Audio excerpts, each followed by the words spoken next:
The monster was born behind locked doors in wartime Britain. Its silhouette was unnatural, its speed hard to believe, and when it lifted into the air, it seemed to float as if the rules of physics no longer applied. They called it the Vampire. Its heart didn't beat, it roared, driven by experimental technology, powerful enough to chase down Nazi jets and outrun flying bombs hurled at Britain's cities. And when it finally emerged from the shadows, this creature would not stop until it had tasted blood. The Allies were almost certain the Luftwaffe was doomed. It was the summer of 1944. After nearly 5 years of fighting, the Allies finally felt something close to confidence. Germany's air force was buckling under endless bombing campaigns that had charred its fuel factories and turned critical spare parts to ash. Tens of thousands of aircraft had been lost to battle. So had many of the Luftwaffe's best pilots. The situation had grown so grim that German commanders were forced to rethink everything. The Luftwaffe shifted from offense to survival, pulling its remaining pilots back to defend the skies over Germany, rather than bleeding them dry over the Reich's-occupied territories. But even with this new approach, a British de Havilland Mosquito managed to cut across German airspace almost unchallenged, cruising toward Munich. Inside the cockpit sat Flight Lieutenant Albert Wall and Navigator Albert Laben. They didn't bother weighing the aircraft down with heavy armament. Instead, they carried only a camera system to capture a snapshot of the war-torn streets below. Just a couple of years earlier, no sane pilot would have volunteered to fly a mission like this, but as Wall and Laben completed their run, no lethal flak rose to meet them. No formations of German fighters scrambled to intercept. Perhaps the war's end was even closer than the Allies anticipated. But then, just as the Mosquito banked south toward its base in Italy, after finishing the task, a dark fleck appeared in the sky, positioned right behind the British airmen. It wasn't a rocket, but it was moving faster than any aircraft either Wall or Laben had ever seen. Wall pushed the Mosquito forward as fast as the engine would allow, going past the 400-mile-per-hour mark. Yet the shape behind them closed the distance in a heartbeat. If Wall couldn't get out of the way, he and his navigator would never make it back to the ground alive. The pilot threw the aircraft into a hard bank just as the unknown attacker opened fire. Streams of 30mm cannon rounds tore past the Mosquito, missing its wooden fuselage by feet. There was no outrunning this thing. The only chance the Brits had to survive depended on dodging, turning, and forcing the attacker to overshoot, as the men prayed for it to reach its operational limits before it could land a shot. As Wall kept wrenching the Mosquito through the violent evasive maneuvers, he put so much pressure on the airframe that a hatch on the underside tore loose. Wall knew he wouldn't make it back to base like this. Muscles screaming, Wall forced the Mosquito into a steep dive, rushing for an emergency landing. Cannon fire flashed past his aircraft one final time as the enemy finally broke off. For a brief moment, Wall caught a glimpse of their hunter. It didn't look like anything that either he or his navigator had ever seen. Where Allied fighters like the muscular American Mustangs and stocky Bearcats pulled themselves forward through the sky with propeller pistons, this creature had no spinning discs at either its nose or wings. The machine seemed almost unfinished, its engines long and tubular, stuck beneath like exposed machinery, yet somehow it managed to slide across the air, leaving behind it a trail of fire smoke that the British men couldn't make sense of.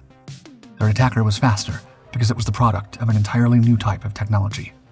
And if Britain couldn't manage to crack it, the war in the skies over Europe may still slip through their fingers. As early as 1931, a British inventor named Frank Whittle began sketching concepts for an engine he believed could give his country the fastest aircraft on Earth. But when those ideas were shown to engineering firms, the verdict was always the same.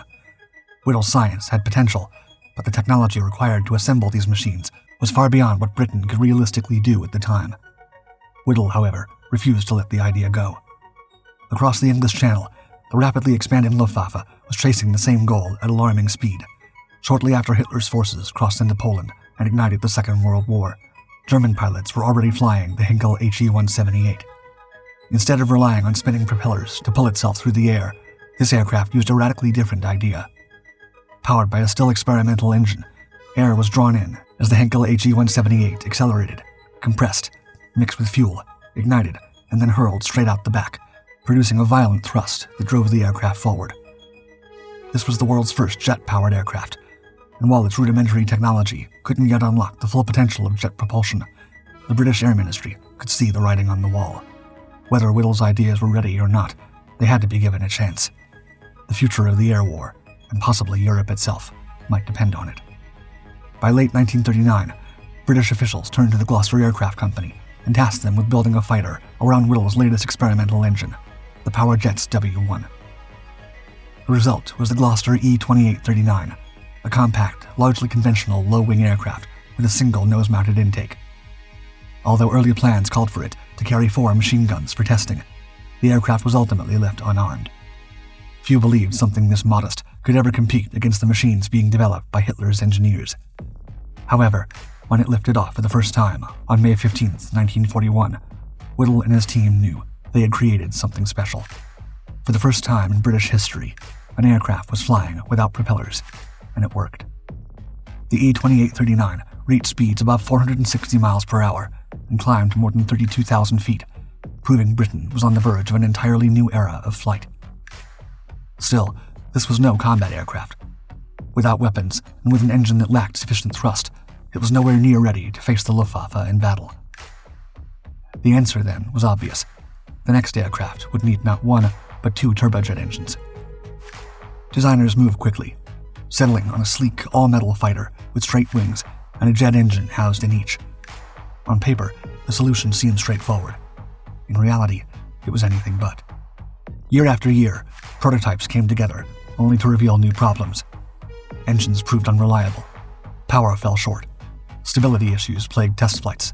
And while Britain struggled to tame jet propulsion, Germany pressed ahead, refining its own designs. With each passing year, each nation edged closer to a breakthrough, never knowing who would get there first, or how much that moment might reshape the war. So when word reached Britain that the German Me-262 was already engaging Allied airmen, some feared the race had been lost.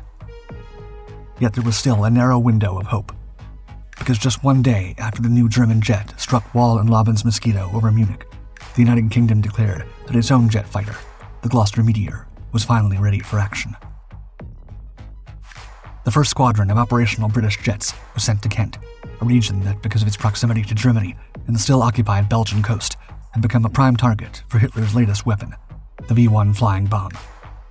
These unmanned missiles used a pulse jet engine mounted above the tail, streaking toward Britain at nearly 400 miles an hour. In minutes, they could carry a warhead weighing almost 1,900 pounds across more than 160 miles, slamming into densely populated cities without risking a single Luftwaffe pilot. To stop them, the Allies threw their fastest aircraft into the fight. Spitfires, Mustangs, and Tempests launched again and again, engines pushed to their limits. In a desperate race to intercept the bombs before they reached their targets, some pilots barely kept pace, others couldn't get close at all. The Gloucester Meteor, powered by the same jet technology as the attackers, promised to be different. At least that was the hope. About a week into patrols, Flying Officer Derek Dean received the call. A V-1 was inbound. He dove to low altitude, where the Meteor struggled most, and pushed his aircraft just fast enough to close the distance. He lined up behind the darting shape and squeezed the trigger. Nothing. Gun jams were common in the Meteor's first days of service. Dean tried again. Still nothing. With the bomb seconds from its target, Dean was left with only one option. He eased his Meteor alongside the V-1, matched its speed, and slid his wingtip beneath the missiles. Then he pulled hard. The flying bomb tumbled out of control and crashed short of its target. It was the first time in history that a jet had defeated another jet. The mood among officials was high. Not even Hitler's fastest bomb was fast enough for the British. However, engineers were not too excited. The nation's jet-based defense could not rest on a single aircraft whose guns couldn't always be trusted. Britain needed more jets, and fast. The next generation of fighters had to be powerful enough to keep going fast, even at low altitudes, armed with a more reliable punch and flexible enough to chase off any attacker Hitler might send Britain's way. Moreover, for practical and production reasons, it needed to accomplish all of this with just a single engine. For many, this sounded like science fiction, but not for the engineers at de Havilland, who, even after the Meteor took off, were already thinking about how to get an impossible creation like this up in the skies. It was codenamed Spider Crab, and it certainly looked the part. The aircraft sprouted 2 long twin booms from its rear, stretching back like the pincers of a crustacean. More bizarre still, after the Gloucester Meteor program had gained notoriety among aeronautical circles, it had almost become a given that any jet fighter aspiring to join the ranks of the RAF needed at least 2 engines to generate enough thrust for battle, yet this strange creature didn't even seem to have one. De Havilland's engineers had hidden the engine inside a compact central fuselage, tucked directly behind a cockpit so tight that pilots had to squeeze themselves in just to sit down. The air intakes, buried at the roots of the wings, were so discreet that from certain angles, it was impossible to tell where the aircraft was even getting its power. By all appearances, this looked more like an experimental machine from decades in the future, rather than the aircraft that would help Britain bring the Luftwaffe's last resistance to collapse. Still, de Havilland believed in his creature, and soon enough, Geoffrey de Havilland Jr., son of the company's founder, was already climbing aboard and taxiing the strange aircraft toward the runway. Steadying himself, de Havilland ran through a final systems check, shifting his legs just to be able to glimpse at every control packed into the instrument panel. Slowly, the Spider Crab's tricycle landing gear rolled into position. At the rear of the fuselage, the short exhaust began to breathe. There was no telling if this design would stay airborne for more than a minute. Still, de Havilland advanced the throttle and surged forward. Almost immediately, something felt wrong. He held the controls steady, yet the aircraft refused to fly straight, swerving side to side like a snake. Many pilots would have aborted the flight right then, but de Havilland didn't. Despite the rough start, he could tell there was something special going on. While the directional stability was far from perfect, the aircraft was performing better than anyone had expected. Some piston-driven aircraft, such as the American P-38 Lightning and the German Focke-Wulf FW-189, had already experimented with twin-boost layouts, separating engines, weapons, and control surfaces to improve balance, visibility, and structural efficiency. But now, it appeared that this young jet was finally putting the configuration to its most effective use. With its twin-boom layout, the Spider Crab kept its exhaust short and unobstructed, placing the tail surfaces safely out of the jet stream. The result was preserved thrust, improved control, and most importantly, the ability to make a single-engine jet fighter practical. The internally wooden-structured housing of the pressurized cockpit held firm as de Havilland climbed higher. The company had already proven with the Mosquito that wood could build a world-class combat aircraft. However, it wasn't until now that engineers could confirm that this unconventional material was capable of carrying over into the jet age. It was still unclear whether this odd machine could truly challenge the Luftwaffe. But as de Havilland touched back down, the engineers on the ground felt more confident than ever. With a few refinements, this creature might become one of Hitler's worst nightmares. Around the same time the Gloucester Meteor was sent out on its first combat missions, the first battle-ready examples of de Havilland's jet fighter were beginning to take shape. Its final name was Vampire, and while the initial order called for 120 aircraft, confidence in the design grew so quickly that the order was soon expanded to 300 units. The final version of the jet used the de Havilland Goblin II jet engine, capable of delivering a little over 3,100 foot-pounds of thrust. This powerhouse enabled the Vampire to keep up with the Gloucester Meteor and the Me-262, delivering speeds over 500 miles per hour while reducing the number of moving parts inside the engine, making its construction and servicing easier for crews. However, as Britain raced to build up its jet fleet, Germany was not standing still. Furious over Britain's success in countering his unmanned jet bombs, Hitler authorized the release of an even more menacing weapon, one he believed would be devastating enough to force the Allies to surrender. The attacks began in late 1944. Civilians on the ground carried on with their routines, running errands, working, carrying out chores around their homes, completely unaware that a Nazi strike was already heading their way. There were no air raid sirens. The incoming weapons were simply too fast. The first and only warning was a sudden, violent explosion, powerful enough to flatten entire buildings. The threat was so alarming that the British government initially refused to tell the truth, reassuring the public that the mysterious blasts tearing through cities were the result of faulty gas mains. In reality, these attacks were carried out by the Vergeltungswaffe II, the V-2 vengeance weapon, a rocket-powered missile capable of climbing to the edge of space, reaching altitudes of over 60 miles before plunging back toward Earth at nearly 3,600 miles per hour, faster than even the fastest jet fighter today. At those speeds, there was no point in even attempting to send jets after them. The RAF went so far as to restrict its jets from flying over German territory, fearing that one of these unstoppable weapons might shoot one down and allow the Nazis to capture it. It was clear that the war in Europe would no longer be decided by speed alone. Britain now had to place its faith in Allied ground forces pushing toward Germany, and in relentless bombing campaigns aimed at choking off Nazi weapon production. For the Vampire, this was terrible news. With resources diverted toward producing battle-proven aircraft, de Havilland had no way to accelerate the development of its jet fighter. Partially assembled fuselages sat idle for months, collecting dust, as engineers were pulled away to address more immediate wartime demands. Only once the situation in Germany stabilized did engineers finally have time to return their focus to the ambitious project they'd been forced to abandon. It wasn't until April 1945 that the Vampire finally took to the air for the first time. By then, however, there was no longer any point in sending it into combat. Hitler was cornered. Within weeks, Soviet forces would deliver the final blow. What remained of the Luftwaffe could barely get airborne, and the jet and rocket-powered weapons that once threatened to break Britain lay abandoned in shattered factories across Germany. The Vampire had arrived too late to defeat the Führer. But de Havilland remained convinced its jet had arrived just in time to conquer the world. De Havilland officials protested when murmurs emerged that the Vampire program might be scrapped before it was even given a fair chance to take off.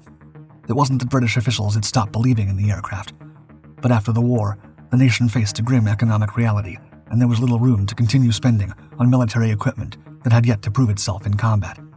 Numerous aircraft designs that had once been approved were cut, and with only 6 Vampires completed by war's end, the program was in no strong position to defend itself. Still, even with just half a dozen aircraft to plead its case, de Havilland refused to back away. And when the first combat pilots finally climbed into Vampire cockpits, they understood why.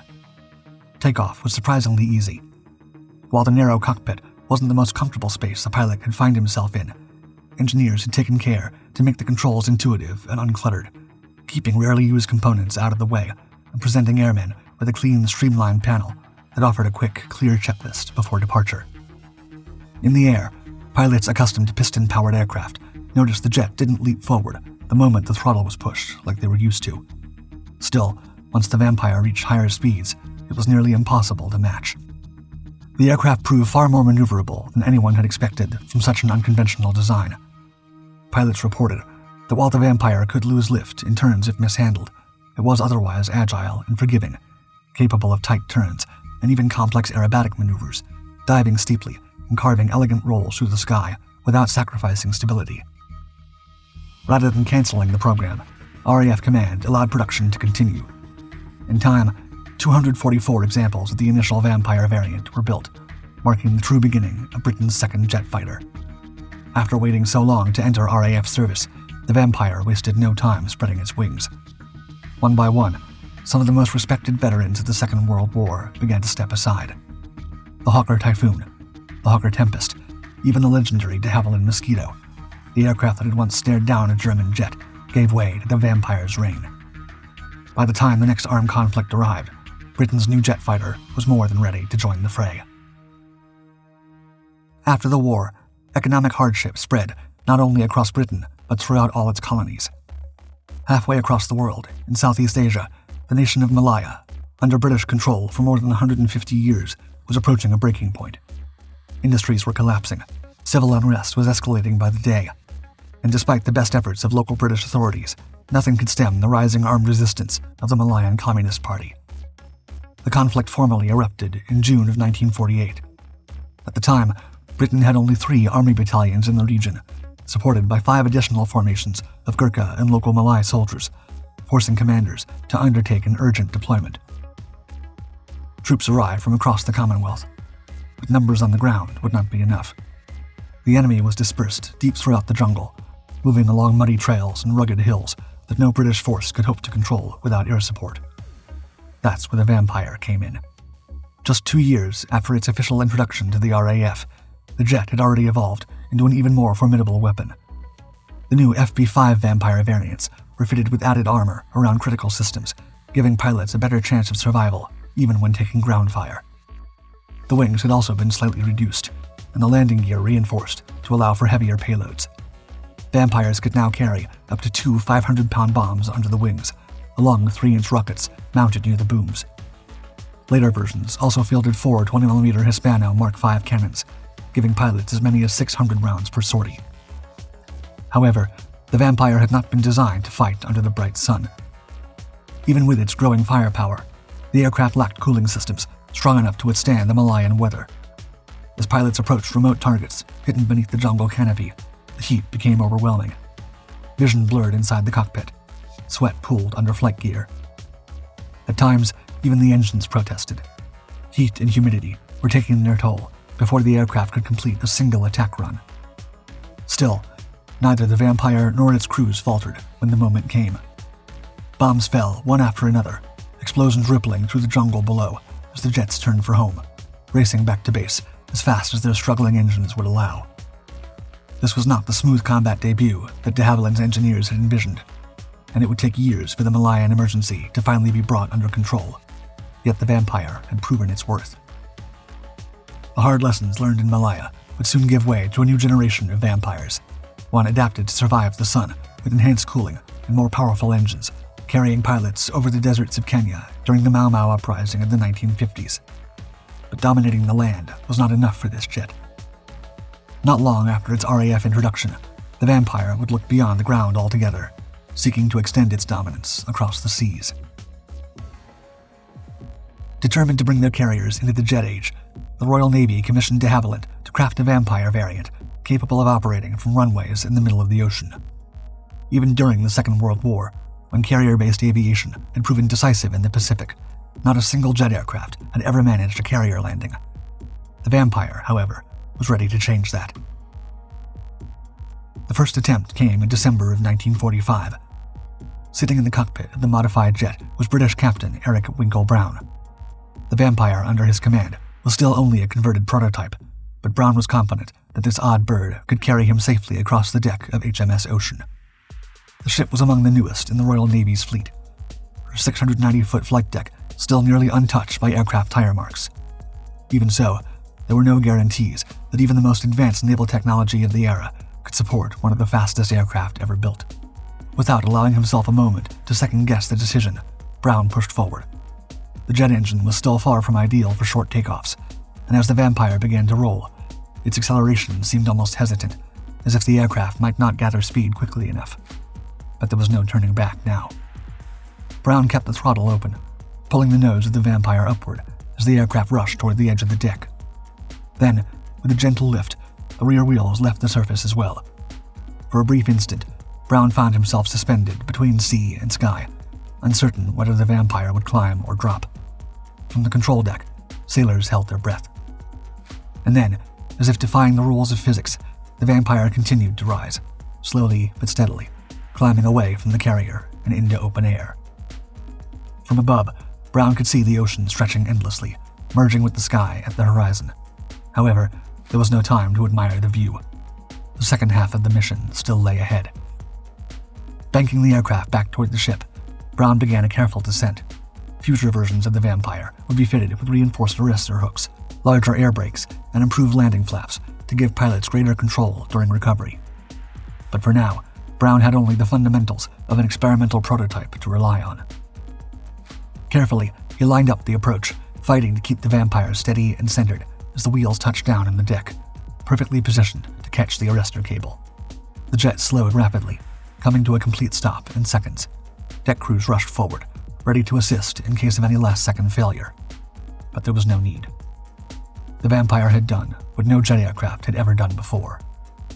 In the years that followed, the prototype continued to evolve into the definitive Sea Vampire, a naval variant derived from the same FB-5 that had proven itself over the jungles of Malaya. It would never fight in major battles, but its very existence reshaped the future of naval aviation.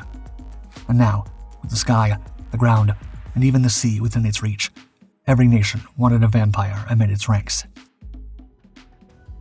The Vampire went on to become one of the most widely exported jet fighters in the world, serving with more than 30 air forces across the globe.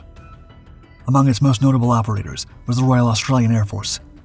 Granted a license by de Havilland to build the jet domestically, Australia continued refining the Vampire for years, fitting it with more powerful engines and greater range, elevating it to the very top of its post-war fleet.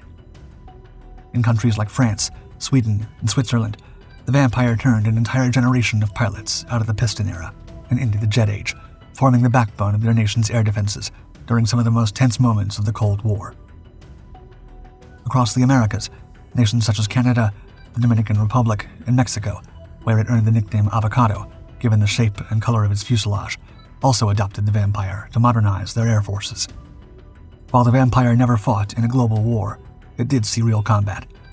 Egyptian pilots flew against Israeli jets during the Suez Crisis, and Indian Vampires carried out ground attack missions during the Indo-Pakistani War of the mid-1960s. In the end, this was not the jet that brought Hitler's Germany to collapse, as its creators once hoped. But by the time the last Vampire was retired in 1990, one thing was undeniable. Even if it hadn't won the war in Europe, it had won the race to bring jet aviation across the world.